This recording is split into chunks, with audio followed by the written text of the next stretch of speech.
Chapter 1: The Silent Janitor. The city never slept, but Isabella Moreno did, even if only in restless fragments.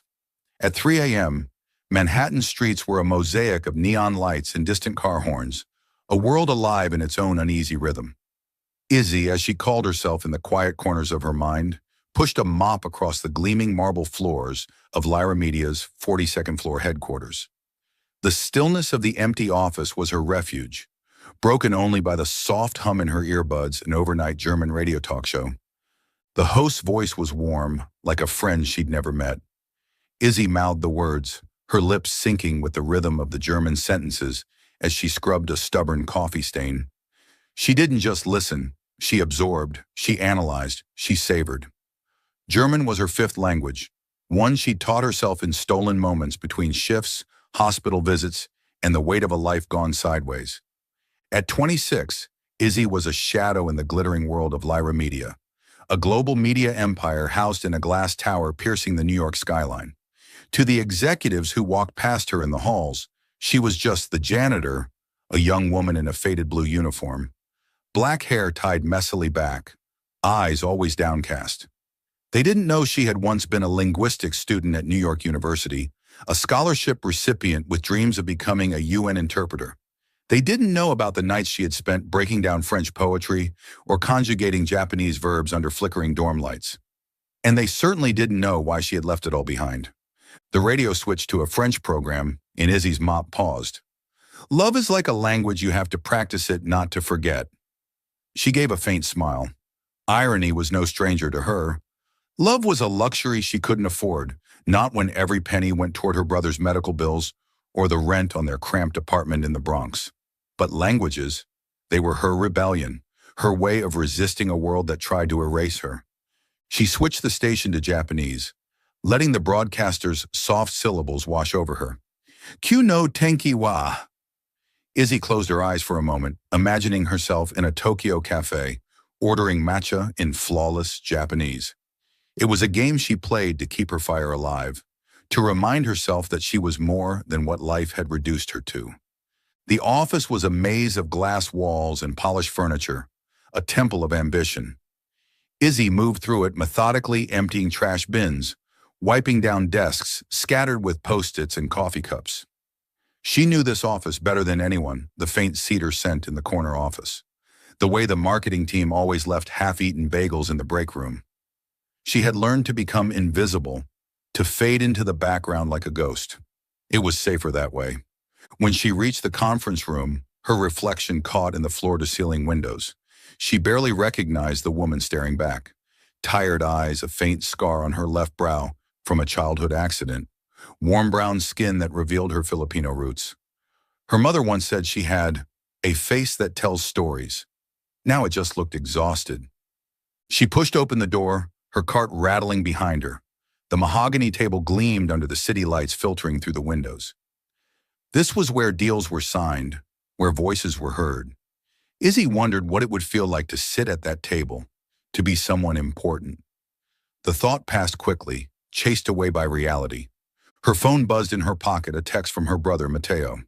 Sis, you awake? Forgot to say the doctor says I need a new med. $200, sorry. Izzy's heart sank. Mateo was 19, a skinny kid with a crooked smile and a rare autoimmune disorder that had drained their mother's savings and Izzy's future. She texted back, don't worry, I'll figure it out. Sleep well. She didn't know how she'd come up with the money. She just always did. She turned up the volume, this time to Italian. Life is a mystery. Izzy let the words wrap around her like a blanket. She had started learning Italian in high school, sneaking library books while her classmates obsessed over prom dresses. Language was her escape, her way of building worlds where she wasn't just the daughter of a single mother working 2 diner shifts, or the sister who dropped out of college to pay for injections and hospital beds. The wall clock read 4:15 a.m. One more hour, and her shift would end. She'd take the subway back to the Bronx, sleep a few hours, then head to her second job at a grocery store on 167th Street. It wasn't the life she had dreamed of, but it was the life she had. As she polished the conference table, a memory surfaced. Her mother sitting at their tiny kitchen table, teaching her lullabies in Tagalog. Your voice is your power, she used to say. Speak and the world will listen. Her mother had been gone for 3 years, taken by cancer faster than their prayers could catch up. But her words remained a stubborn ember in Izzy's chest. She finished the conference room and moved to the break area, where a bulletin board was cluttered with flyers. Yoga classes, team parties, a reminder about the company's diversity program. Izzy's eyes lingered on a poster for a language program at a local community center. She had once thought about volunteering teaching kids like her how to navigate a world that often silenced them. But time was a currency she didn't have. The radio crackled again, switching back to German. Die Sprache ist die Seele eines Volkes. Language is the soul of a people. Izzy nodded to herself, her mop moving in rhythm with the words. She might be invisible to Lyra Media, but not to herself. Every phrase she memorized, every accent she perfected, was another brick in the wall. She was building a wall to keep despair out. As she locked up the supply closet, the first light of dawn bled across the skyline, painting the city in shades of gold and gray. Izzy stepped into the service elevator, her cart clattering beside her. The doors closed, and for a moment she was alone with her thoughts. She whispered a phrase in French, testing it on her tongue. I am more than what you see. The elevator dinged, and she stepped into the lobby. Carl, the security guard, an old man with a soft voice, nodded at her. Rough shift, kid. Same as always, she said, forcing a smile. Get some rest, he called after her as she pushed through the revolving door. Outside, the city was waking up. Delivery trucks thundered down Broadway, and early risers rushed toward coffee shops. Izzy removed her earbuds, letting the sound of New York envelop her. Honking horns, distant laughter, the heartbeat of a place that never stopped. She was just one of millions, one voice in a chaotic chorus. But as she boarded the 4 train, the radio still whispering German in her ear, Izzy felt a quiet certainty. She was more than a janitor, more than a dropout, more than the weight of her grief. She was a keeper of languages, a weaver of worlds. And deep down, she knew someday the world would hear her. You're watching Soul Stories, where every tale whispers of love, healing, and hope.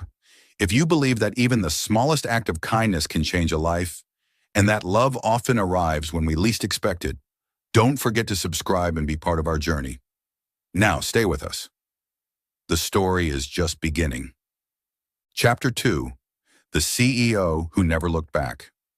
Damien Carlyle stood before the window of his 50th floor office in the Lyra Media Tower, his gaze sweeping across the Manhattan skyline like a king surveying his kingdom. Below the city was a sea of light cars glittering down Fifth Avenue, skyscrapers stabbing upward in a race of ambition. But to Damien, it was all just background noise set dressing for numbers, contracts, and ruthless decisions. At 34, he was the youngest CEO in Lyra Media's history, a man who built an empire with a razor-sharp mind and a heart that had long since frozen over. Inside, the spacious office was arranged with almost brutal precision: a dustless walnut desk, an abstract painting on the wall, a bookshelf lined with volumes on business strategy and philosophy. The faint scent of cedarwood drifted from a sleek diffuser, a habit he'd kept since his London days, where he grew up before relocating to New York 10 years ago. Damien didn't do chaos, not in work, not in emotion. Everything had to be orderly. Everything had to serve a purpose. He turned his leather chair around, sat down, and opened his laptop. An email from a Japanese partner flashed on the screen, an urgent request to revise the global ad campaign ahead of next week's meeting. Damien skimmed the contents, fingers tapping out a terse, surgical reply. He didn't do small talk. In his world, efficiency was king, and time was a currency no one, especially not himself, was allowed to waste. Yet even within that steel-trap focus, a memory slipped through like a crack in the fortress he'd spent years building. 3 years ago, in this very office, he discovered a double betrayal. Vanessa, his then fiancée, had not only cheated on him with a business partner, but had quietly manipulated contracts for personal gain. Damien ended the relationship instantly, but Vanessa, clever and well-connected, retained her position as Lyra Media's head of HR. He let her stay not out of forgiveness, but because a scandal would have shaken shareholder confidence.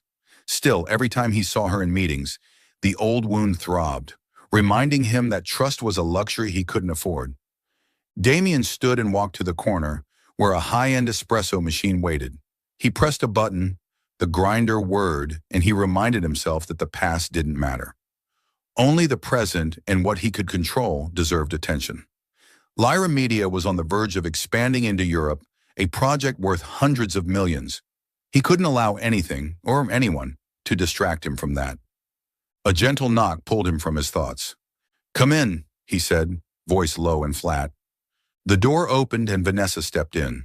She looked as striking as the day they met, golden hair tied up, navy suit hugging her figure, a confident smile wielded like a weapon. But Damien no longer found her dazzling. He looked at her like a rival, not someone who once dreamed beside him. "Damien, I have the HR report for next quarter," Vanessa said, setting a folder on his desk. "And a suggestion, we need to hire more interpreters for the European project. The current team can't handle the workload." Damien flipped through the file without looking up. "I'll review it. Anything else?" Vanessa hesitated, rare for her. "I heard you're considering increasing the budget for the diversity initiative. I think we should focus on profit rather than symbolic gestures." Damien finally looked up, his gaze sharp as a blade. "Symbolic? Diversity isn't PR, Vanessa. It's strategy.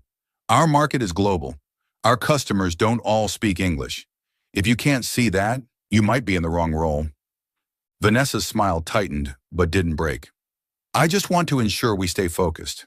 You know I've always put the company first."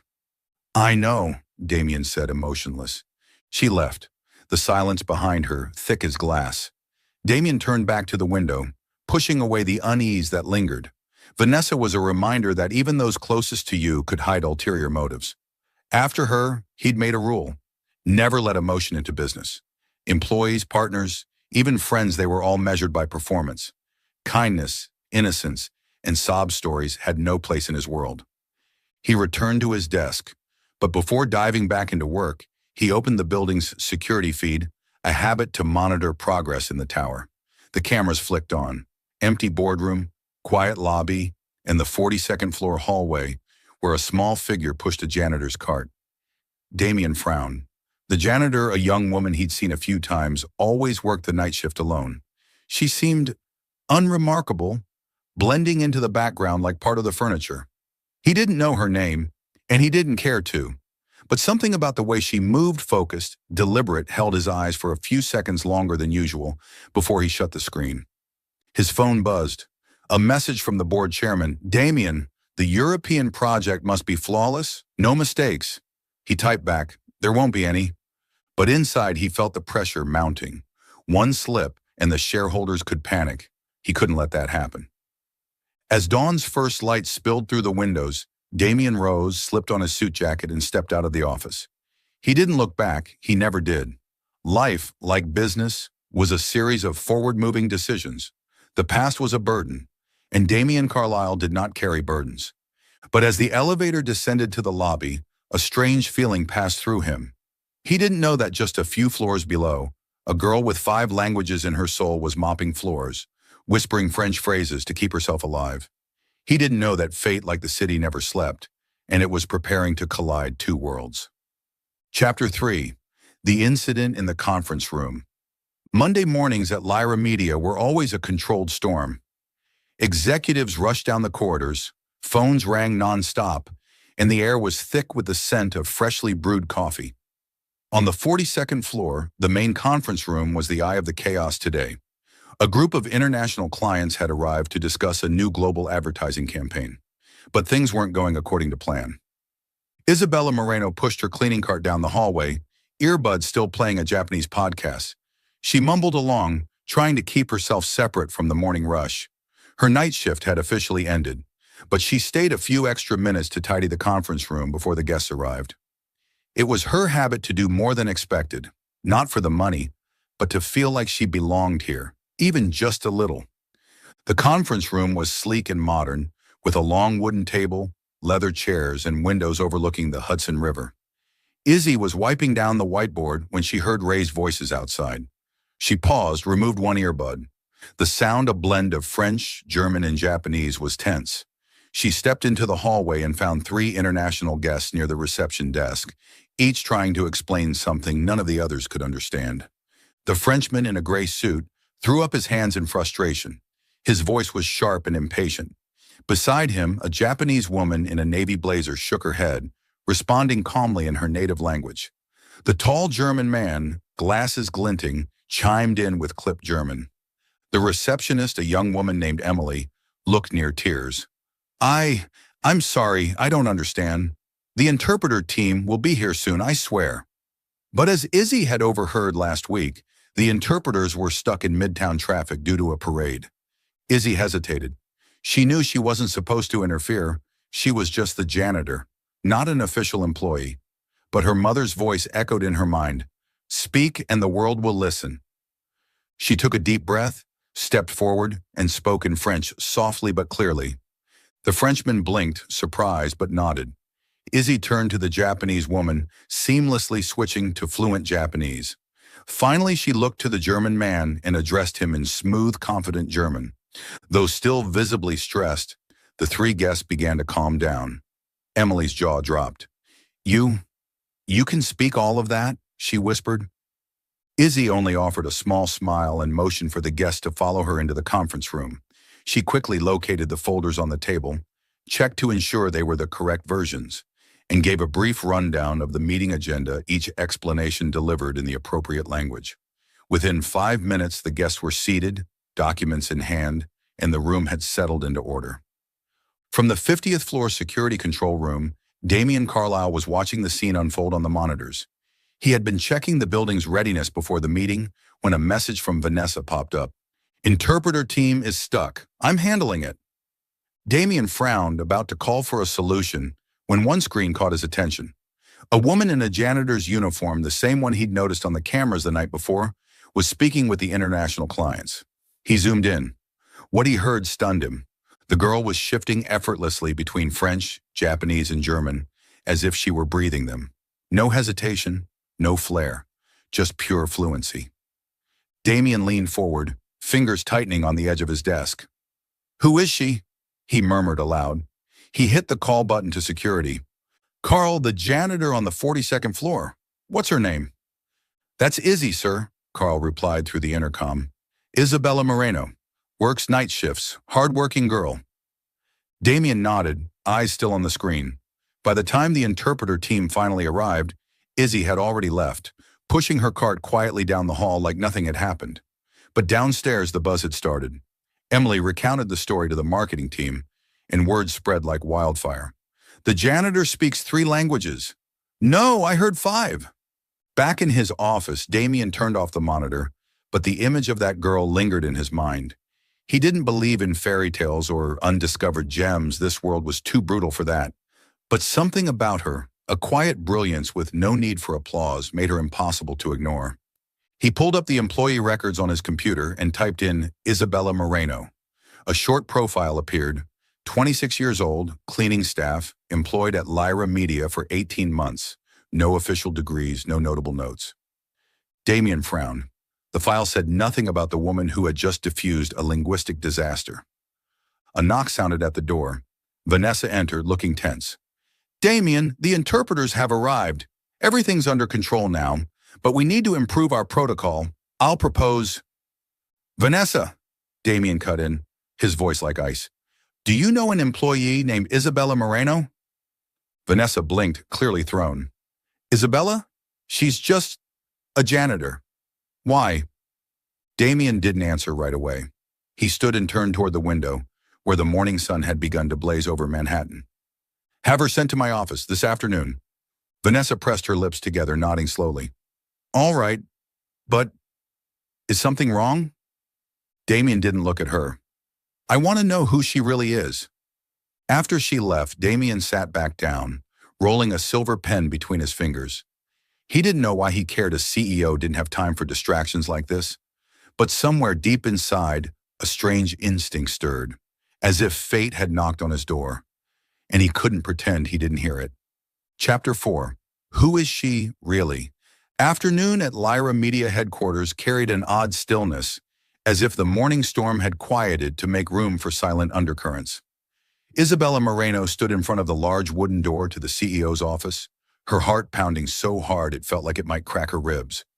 She was still wearing her faded blue janitor's uniform, her cleaning cart left in the hallway on the 42nd floor. In her hand was a slip of paper from Vanessa, the HR director, with a simple message. Meeting with Mr. Carlisle, 3 p.m., floor 50. Izzy had no idea what she'd done wrong.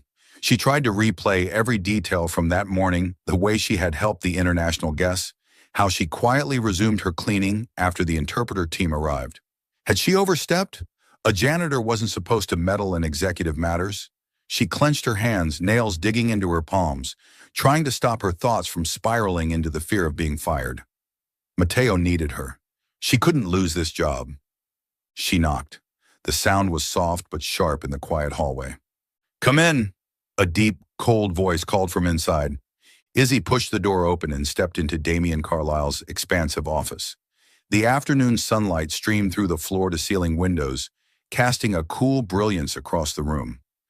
Damien sat behind a walnut desk, his deep blue eyes piercing her as though he could see straight through every secret she carried. He wore a black suit, his tie slightly loosened, and the computer screen behind him displayed Lyra Media's logo. Izzy felt tiny like an ant at the base of a mountain. "Have a seat, Ms. Moreno," Damien said, gesturing to the leather chair across from him. His voice was void of emotion, but not hostile. Izzy sat, spine straight, hands tightly clasped in her lap. "Do you know why I asked you here?" he asked, leaning forward, elbows resting on the desk. Izzy shook her head, her voice barely a whisper. "No, sir. I thought maybe I did something wrong." Damien frowned as if her answer surprised him. He turned his monitor toward her, and she recognized the security footage from that morning herself speaking with the international guests, smoothly shifting between French, Japanese, and German with a calm fluency that surprised even her as she watched it back. "You call this doing something wrong?" Damien asked, his voice now laced with a hint of curiosity. "You saved a major meeting from collapsing. How many languages do you speak?" Izzy swallowed, the floor beneath her suddenly feeling unstable. She wasn't used to attention, wasn't used to being asked about herself. "5, sir. English, French, Japanese, German, and Italian." Damien nodded slowly, as if assembling a puzzle in his mind. "And where did you learn all this? Your file doesn't list any degrees." She bit her lip, weighing how much to reveal. The truth was a double-edged sword. It could make her seem admirable or, worse, unreliable.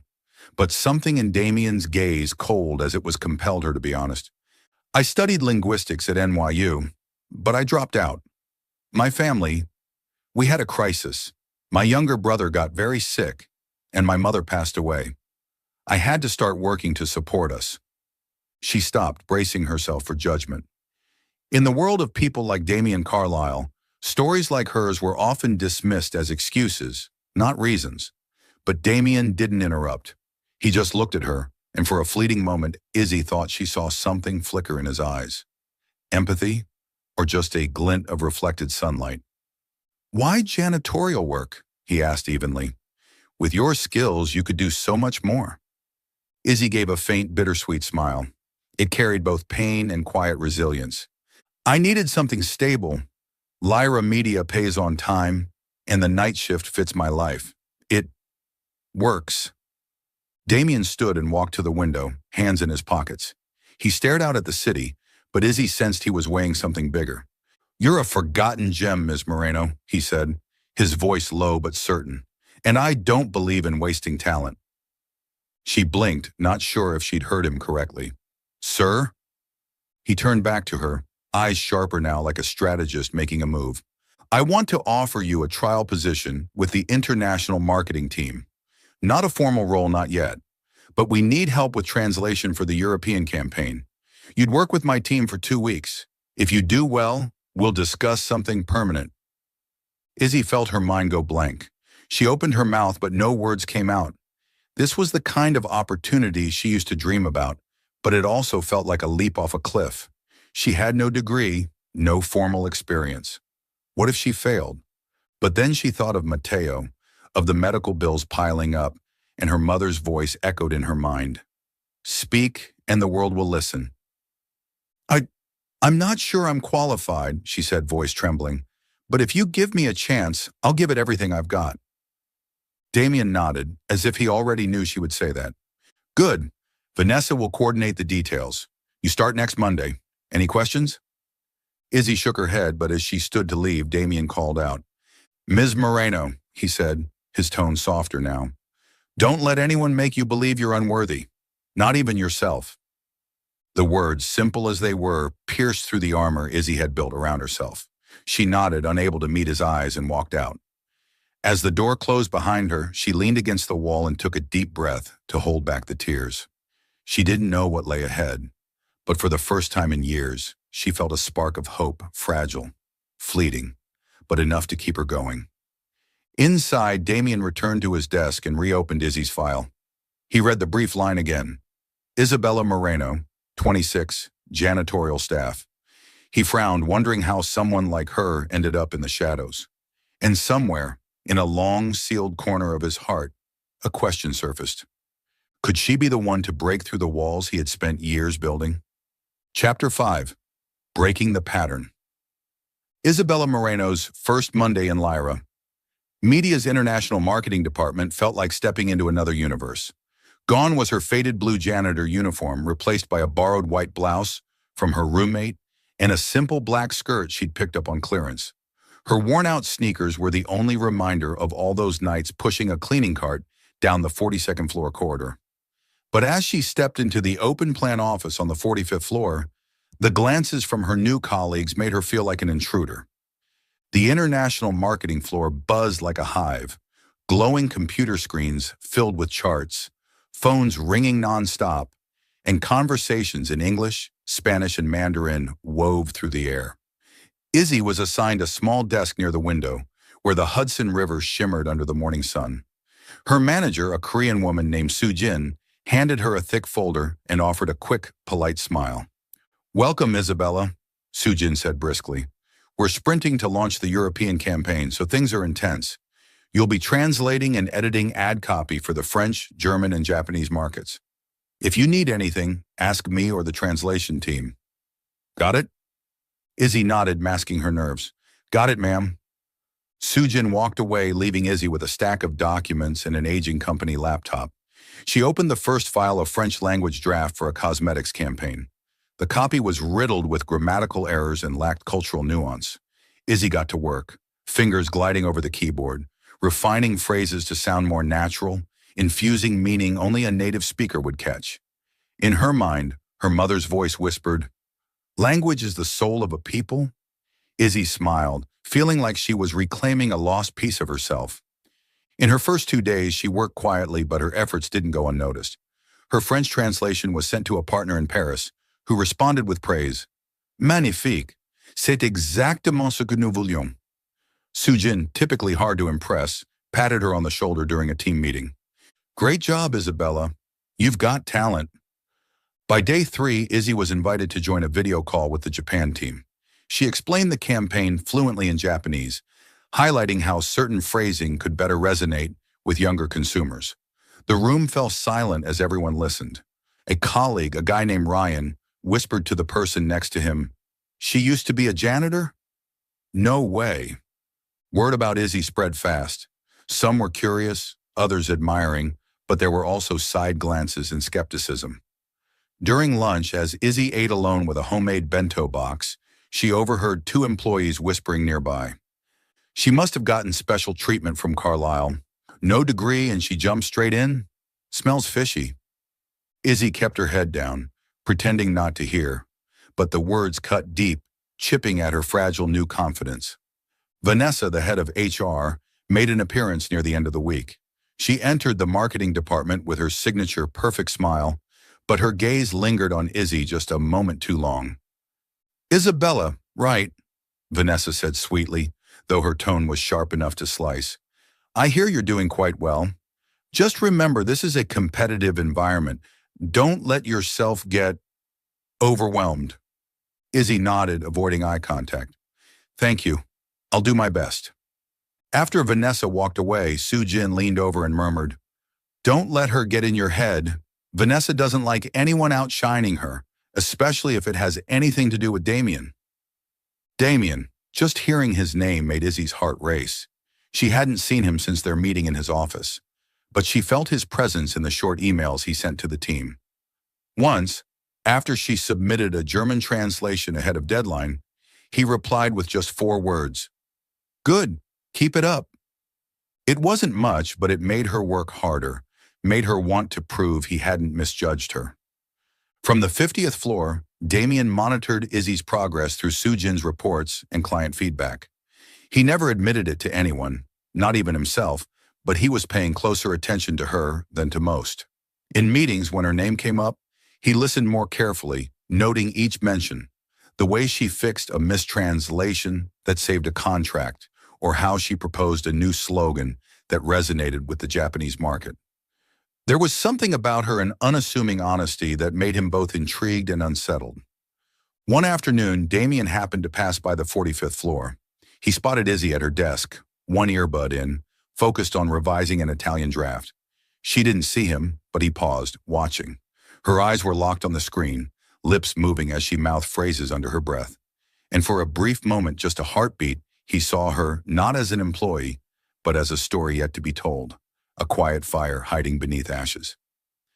"Mr. Carlyle," Sujin called, breaking his thoughts. "Can I help you?"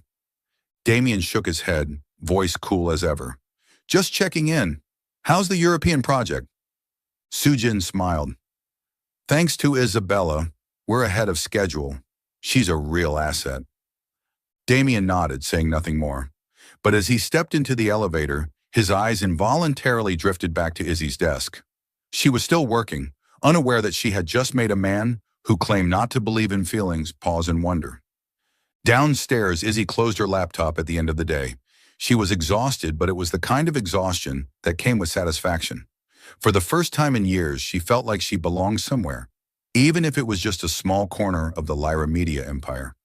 As she left the office, the golden glow of sunset bathed Manhattan, and she whispered a French phrase to herself, "Je commence à croire."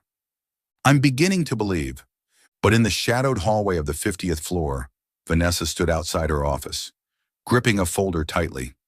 She had seen the way Damien looked at Izzy, even if just for a second, and she knew.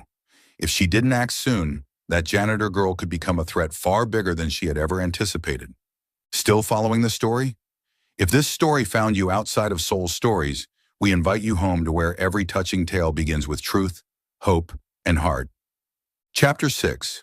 The Forged Clause. Wednesday morning at Lyra Media's International Marketing Department carried a stifling tension. Employees hunched over their screens, fingers flying across keyboards, while phones buzzed and whispers formed a chaotic symphony.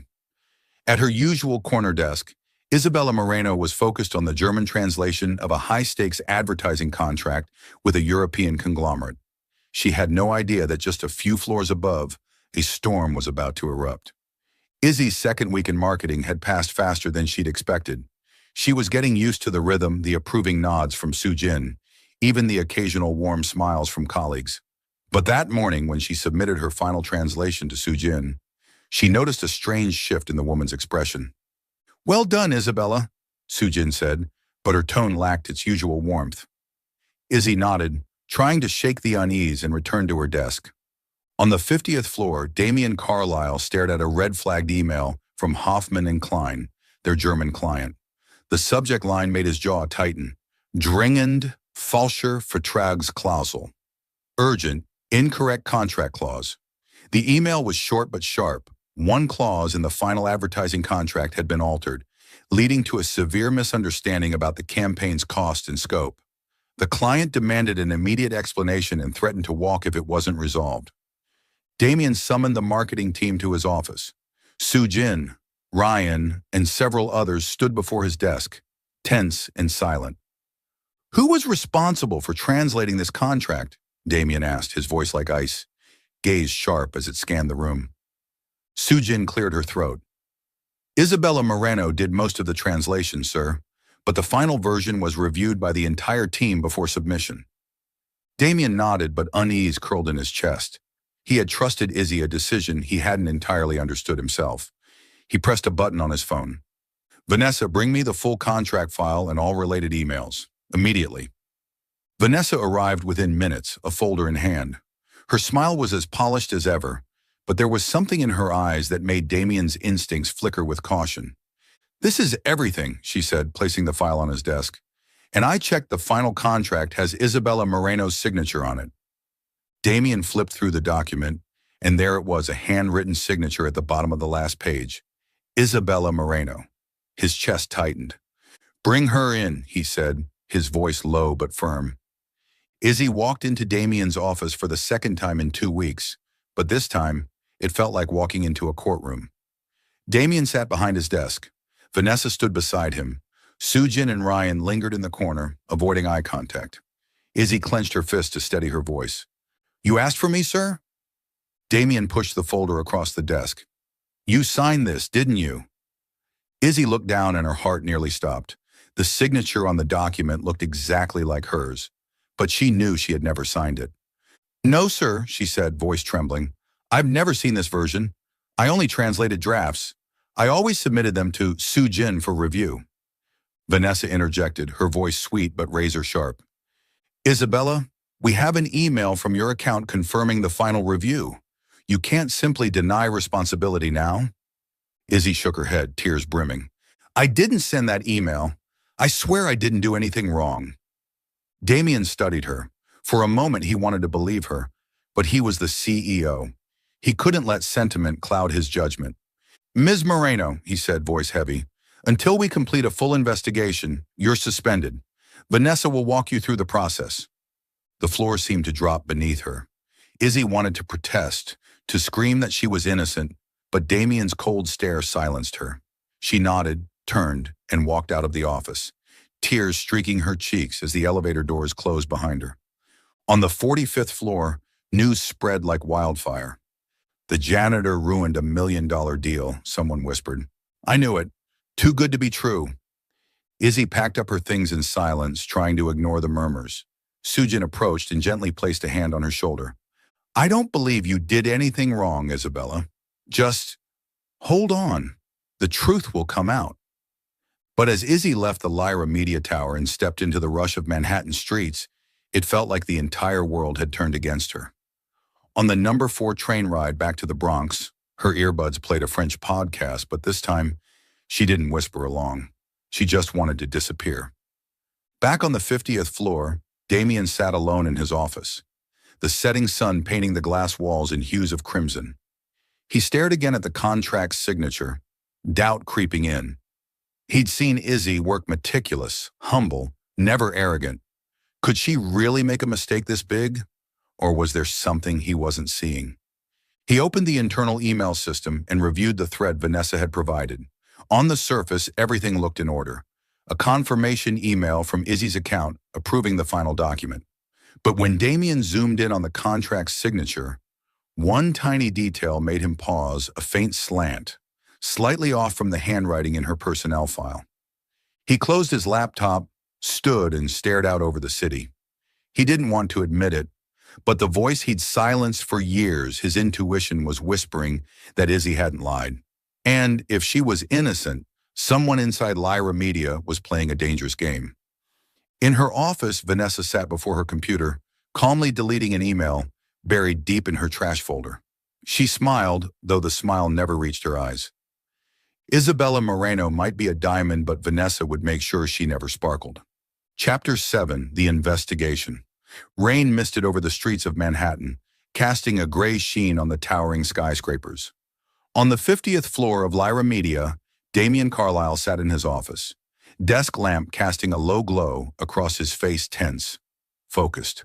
Before him lay a stack of documents, a computer screen filled with email threads, and a cup of coffee long gone cold. It had been 3 days since Isabella Moreno was suspended, and though he maintained the cold composure of a CEO, inside a battle raged between reason and instinct. He couldn't shake the image of Izzy leaving his office that day, red-rimmed eyes, her back straight but trembling, like she was holding herself together with her last ounce of strength. He had wanted to call her back, to say he believed her, but he was the head of Lyra Media. He couldn't let emotions dictate actions, Couldn't risk the company's reputation over a girl he barely knew. Still, the off-kilter signature on the contract and that fleeting look on Vanessa's face haunted him.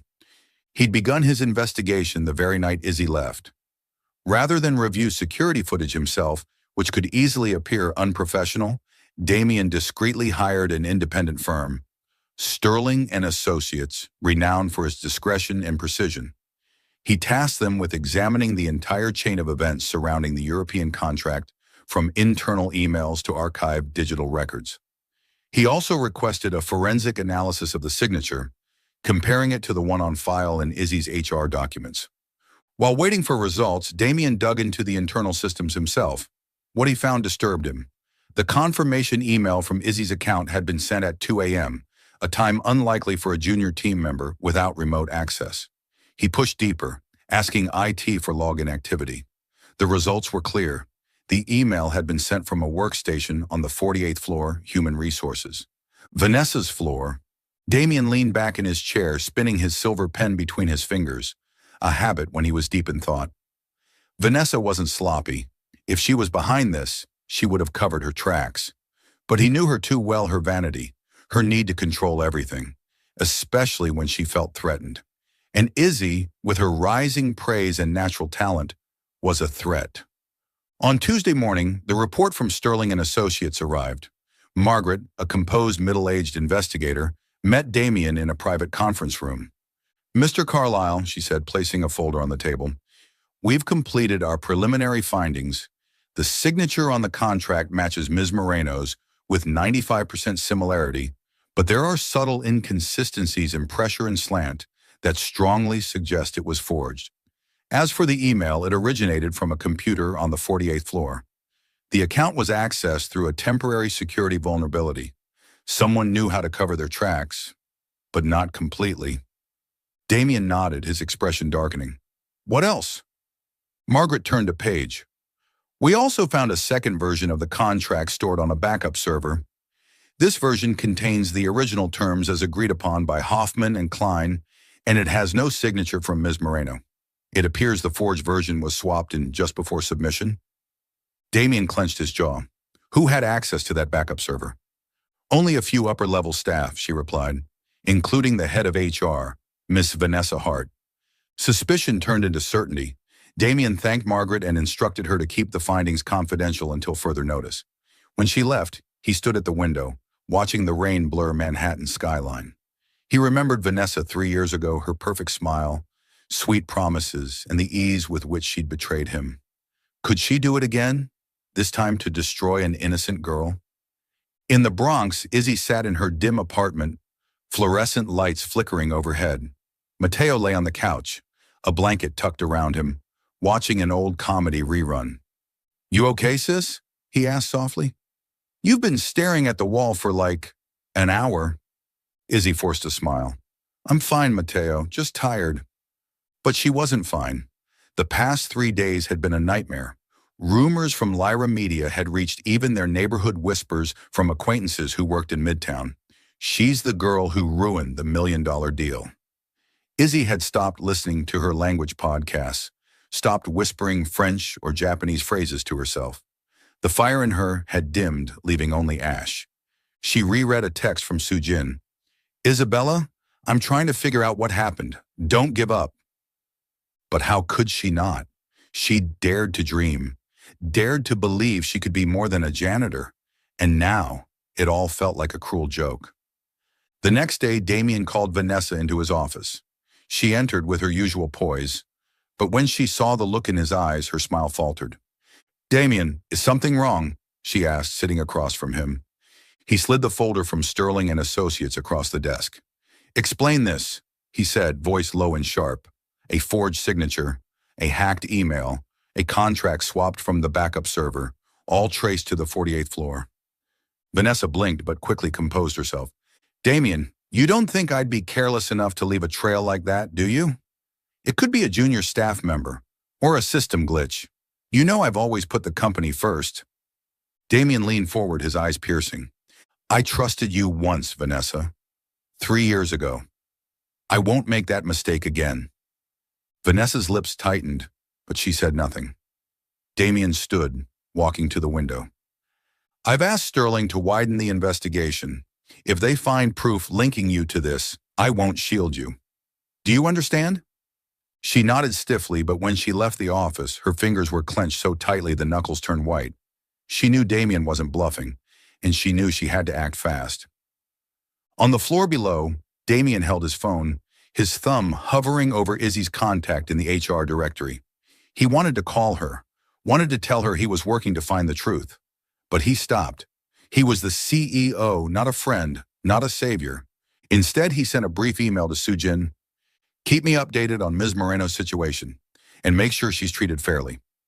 The rain still fell outside his window, but inside Damien Carlyle, a resolve was forming. He would uncover the truth not just for Lyra Media, but for the girl who had made him question the cold walls he'd built around himself. Chapter 8. To Break or to Save. Friday morning at Lyra Media was as tense as a storm waiting to strike. Pale sunlight filtered through the floor-to-ceiling windows on the 50th floor, unable to chase away the heaviness hanging in the main boardroom. Damien Carlyle stood before the executive board, gripping the Sterling and Associates report. His gaze swept across each face: Chairman Thompson, the CFO, major shareholders. Vanessa Hart sat at the far end of the table, her flawless smile now little more than a brittle mask. The audit report was an unshakable indictment. Isabella Moreno's forged signature, an email sent from her hacked account, and the original contract swapped out from a hidden backup server. But what kept Damien awake all night was the deeper revelation. Vanessa had manipulated previous contracts, funneling money into fake charities under the guise of corporate giving. 3 years ago, when he discovered her betrayal, both personal and professional, he had chosen silence. Not out of mercy, but out of fear that a scandal might destabilize the company he had built from nothing. That silence had cost him more than he wanted to admit. He'd locked away the truth, hardened his heart, and vowed never to let emotion interfere again. But today he stood at a crossroads. Coming clean was dangerous. Lyra Media's stock could plummet. Partners like Hoffman and Klein might withdraw. Headlines would scream, "Scandal shakes, media empire." Every instinct told Damien to do what he'd done before bury it. Quietly fire Vanessa, reinstate Izzy, and patch things up behind closed doors. Silence had once felt safe, the path of a responsible CEO. But this time, every time he considered it, Isabella's face flashed in his mind, her tearful eyes, her trembling voice as she insisted she was innocent, the defiant set of her shoulders even as the world turned its back. Izzy wasn't just another employee.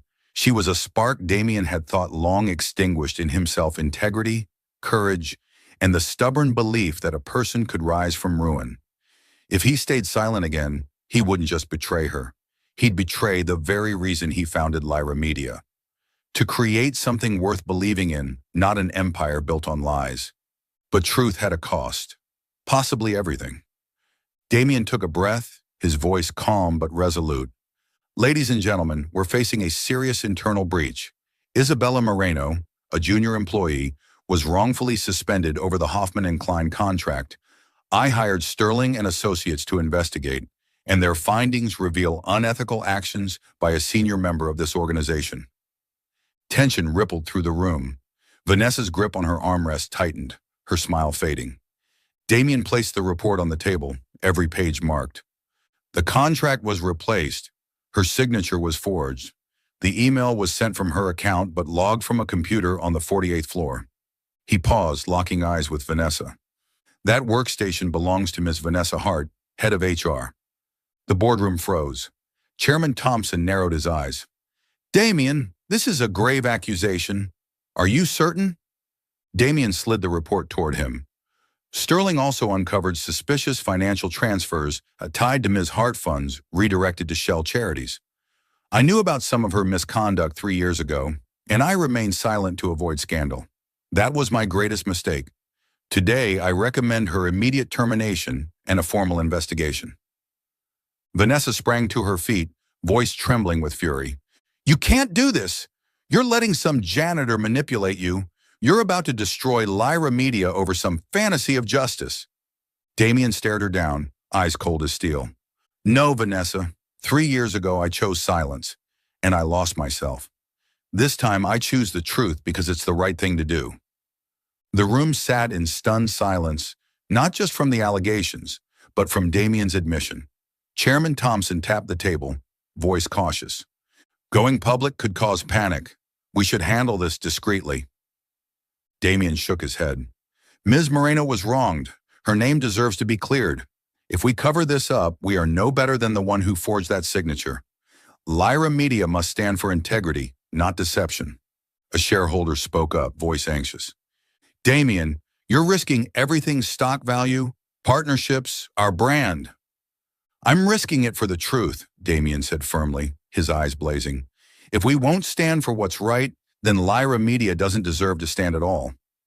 After tense deliberation, the board agreed. An internal memo would be issued clearing Izzy's name. Vanessa would be terminated and a quiet, formal inquiry would proceed. Sensitive details would be handled internally to protect the company's stability. As the meeting ended, Damien remained seated alone, feeling as though he'd walked through fire. He opened his email and drafted the announcement. Isabella Moreno has been fully exonerated and will return to work. Lyra Media remains committed to transparency and fairness. He hit send and leaned back, closing his eyes. He had chosen truth at great cost, but for the first time in years, he felt lighter, as if shedding an invisible weight. In the Bronx, Izzy was washing dishes when her phone buzzed. A new email from Lyra Media. She read it once, then again. Her hands trembled, cleared, returning to work. Tears streamed silently down her cheeks. Mateo ran in and wrapped his arms around her. You did it, sis. I knew it. Izzy laughed through her tears, but hesitation still lingered. She would return, but could she face the stares, the whispers, and Damien, the man who had once doubted her, who stood up for her? Who was he now? To her. On the 45th floor, Sujin smiled at her screen and texted Izzy, Welcome back, girl. We need you. The hallway buzzed with whispers. Carlisle fired Vanessa.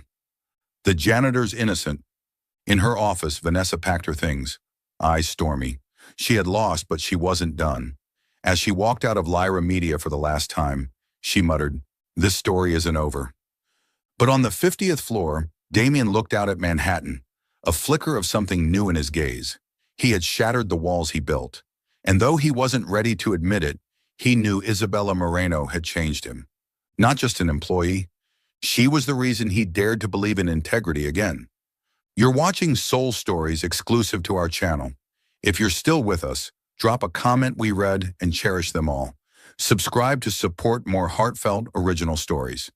Thanks for being part of the Soul Stories family. Chapter 9, Redemption. A year had passed since Isabella Moreno had been exonerated, and the 45th floor of Lyra Media felt like a different world buzzing with creativity, energy, and warmth. Early sunlight spilled through the glass panes, casting a golden glow across the international marketing department.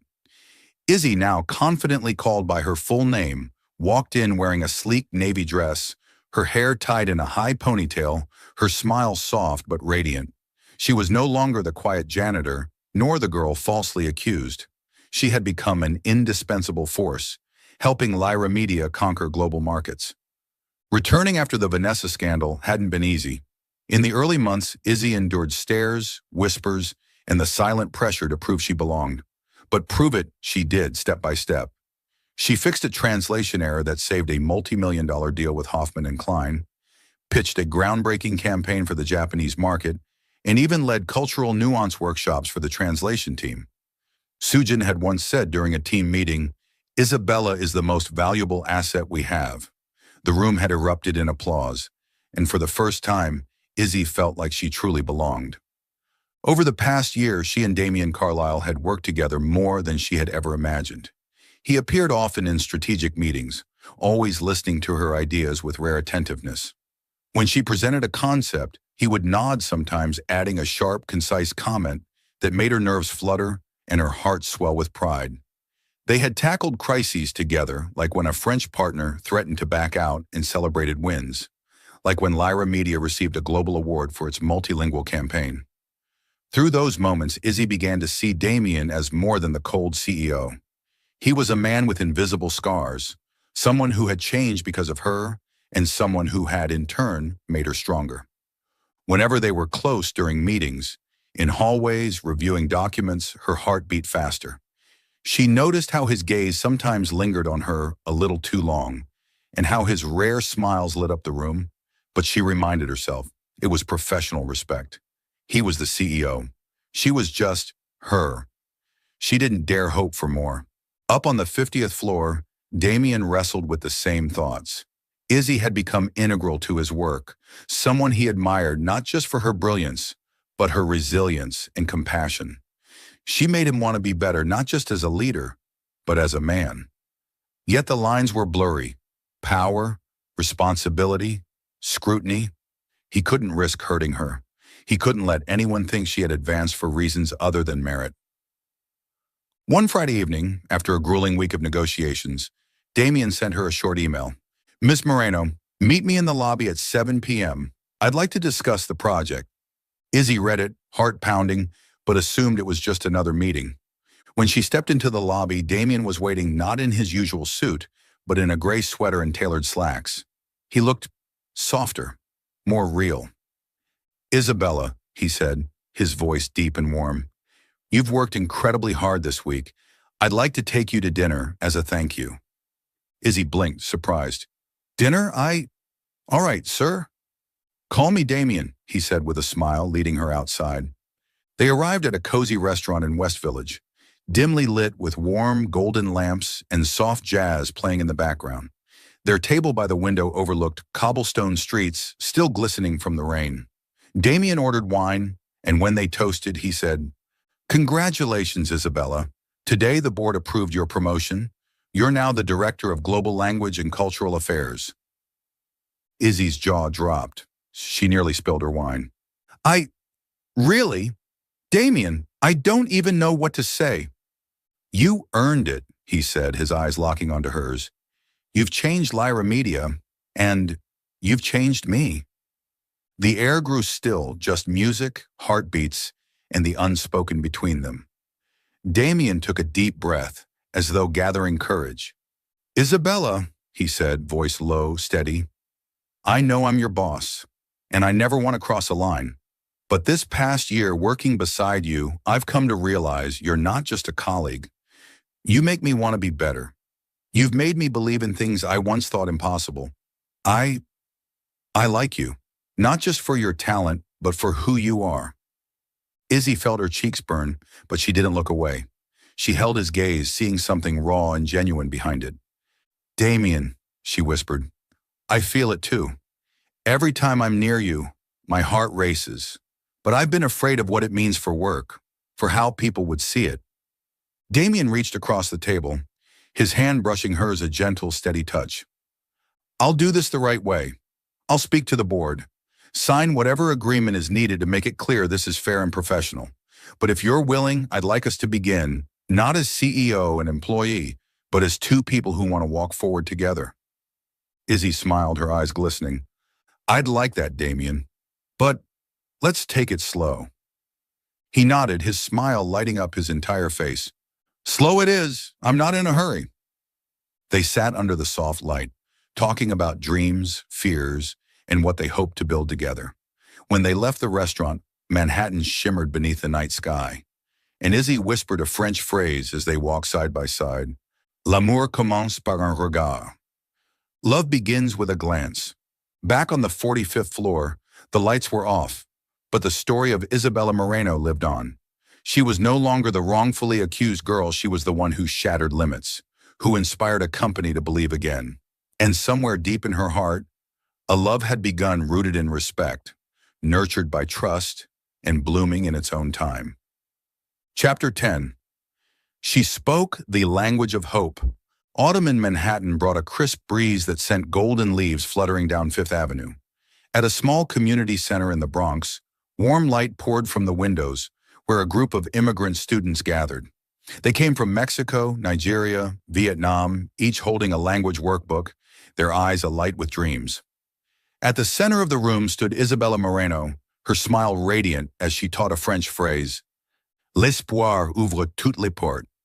Hope opens all doors.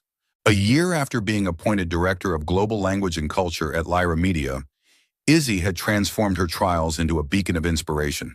She didn't just lead international campaigns securing clients from Paris to Tokyo, but became a symbol for those once overlooked. Today she launched Voice of the Unseen, a small initiative funded by Lyra Media in partnership with the Immigrant Justice Corps. The program offered free language classes and scholarships to immigrant students across New York. In the front row sat Matteo Moreno, Izzy's younger brother, his face glowing with pride. At 20, he looked healthier than ever, rosy-cheeked instead of pale. The rare autoimmune disease that once tethered him to hospitals was now under control, thanks to Izzy's stable income and the health insurance Lyra Media provided after her promotion. Matteo, with his curly hair and round glasses, scribbled down German phrases Izzy was teaching. He wasn't just her little brother, he was her reason to keep going. "You're amazing, sis," Matteo whispered as she passed by, giving her a quick hug. Izzy smiled, ruffling his hair, remembering all the nights she worked cleaning shifts, praying he'd make it through the winter. Now he wasn't just healthy, he had enrolled at a local community college, dreaming of becoming a software engineer. Matteo's recovery was Izzy's greatest victory, and she knew none of it would have been possible without the chance Damian Carlisle had given her. Looking at her students, Izzy's voice softened. "You don't have to be perfect," she told them, "but believe that your voice matters. Language is how we tell our story, and the world is listening." She glanced at Matteo and saw him nod, her heart swelling with pride. At the back of the room, Damian Carlisle sat quietly in a navy sweater, his expression full of admiration. He wasn't just the CEO of Lyra Media anymore. He was Izzy's partner, her quiet constant. Their relationship, which began over a simple dinner a year ago, had grown steadily and deliberately. They faced skeptical stares, held countless meetings with the board to ensure transparency, and weathered moments of self-doubt. Damian had signed a formal agreement with the company, ensuring no favoritism would ever be questioned, and Izzy proved her worth every single day. They took it slow. Late-night work sessions, proofreading documents together, and long talks about dreams slowly pulled them closer. Damian opened up about Vanessa's betrayal, about the walls he built. Izzy shared memories of her mother, of nights spent crying, convinced she'd always be invisible. Each story laid a brick in the foundation of their love, one built not on power, but on mutual respect. After the launch event ended, Matteo helped Izzy gather her books, chatting animatedly with the students. "She teaches me German," he told a girl, making the whole group laugh. Izzy looked at him, eyes misting. He wasn't just recovering, he was thriving, and that was the greatest gift. Outside, the three of them walked through the Bronx under the moonlight. "I'm chaperoning," Matteo declared playfully, "just in case Damian tries anything weird." Damian chuckled, a rare sound that made Izzy blink in surprise. "Relax, kid," he grinned. "I just want to buy your sister some ice cream." They stopped at a small shop nearby and sat on a wooden bench, Matteo with chocolate, and Izzy and Damian sharing a strawberry scoop. "I did it, Damian," Izzy said, her voice tinged with disbelief. "A year ago, I thought I'd always be just the janitor. Now I'm helping kids. And Matteo, he's alive. I don't even know how to thank you." Damian reached for her hand, their fingers locking. "You don't have to thank me, Isabella," he said gently. "You changed Lyra Media, and you changed me. I used to believe the world ran on numbers and contracts, but you showed me there's more hope, kindness, purpose." Izzy looked up, eyes gleaming. "You saw me, Damian, before I saw myself, and you gave Matteo a chance to live. I love you for that." Damian smiled, leaned in, and whispered, "I love you too, Isabella, and I'll always be here with you and Matteo to build something beautiful." Matteo, pretending to cough loudly, broke the moment, making all three of them laugh. The next day, Lyra Media published an article on its website announcing the Voice of the Unseen Fund and highlighting Izzy's journey. Her story began to circulate an inspiration to immigrants and to anyone who'd ever been told their voice didn't matter. Sujin threw a small celebration at the office, and Matteo stole the spotlight with his corny jokes. As the Manhattan sunset bathed the skyline in gold, Izzy, Damian, and Matteo stood on the rooftop of Lyra Media, gazing out at the city. Damien wrapped his arm around Izzy's shoulders. Mateo stood beside them and whispered, "I'm proud of you, sis." Izzy smiled, then softly murmured in Japanese, "Kibu Watsunagu." Hope connects. Damien looked at them both, recalling the words he once said, now carrying deeper truth. She speaks 5 languages, but the one that touches my heart is the language of integrity, courage, and love beyond translation. The city below roared on, but above the noise they heard a new melody, one of hope, of redemption, and of a family knit together by love and resilience.